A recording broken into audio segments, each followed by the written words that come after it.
بسم اللہ الرحمن الرحیم۔ حضرت سیدنا ابو ہریرہ رضی اللہ تعالیٰ عنہ کہتے ہیں، میں پہاڑ کی طرف نکلا اور کعب احبار سے ملاقات ہوئی۔ میں ان کے ساتھ بیٹھا، انہوں نے مجھے تورات کی باتیں بیان کیں اور میں نے ان کو رسول اللہ صلی اللہ علیہ وآلہ وسلم کی احادیث بیان کیں۔ میں نے ان کو یہ بھی کہا کہ رسول اللہ صلی اللہ علیہ وآلہ وسلم نے فرمایا، بہترین دن کے جس میں سورج طلوع ہوتا ہے وہ جمعے کا دن ہے۔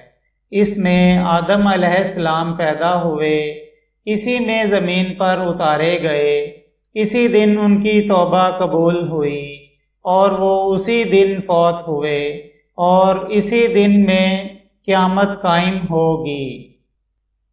اس دن کو صبح سے طلوع آفتاب تک ہر جانور قیامت کے ڈر سے کان لگائے ہوئے ہوتا ہے، جن و انس کے علاوہ۔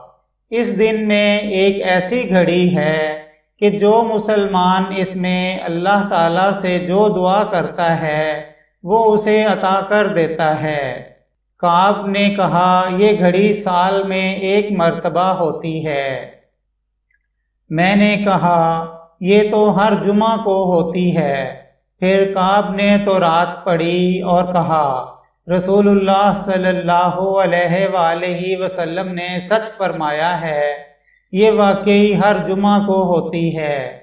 سیدنا ابو ہریرہ رضی اللہ تعالیٰ عنہ کہتے ہیں، پھر میری ملاقات سیدنا عبداللہ بن سلام رضی اللہ تعالیٰ عنہ سے ہوئی۔ میں نے ان کو کعب کے ساتھ اپنی مجلس اور اس میں ہونے والی جمعے کے دن کے بارے میں گفتگو بیان کی اور کہا کہ کعب نے کہا، یہ گھڑی سال میں ایک مرتبہ ہے۔ یہ سن کر سیدنا عبداللہ بن سلام نے کہا کہ کعب نے غلط بات کی ہے۔ میں نے کہا، جی۔ پھر اس نے تورات پڑھی اور کہا کہ واقعی یہ ہر جمعہ کو ہوتی ہے۔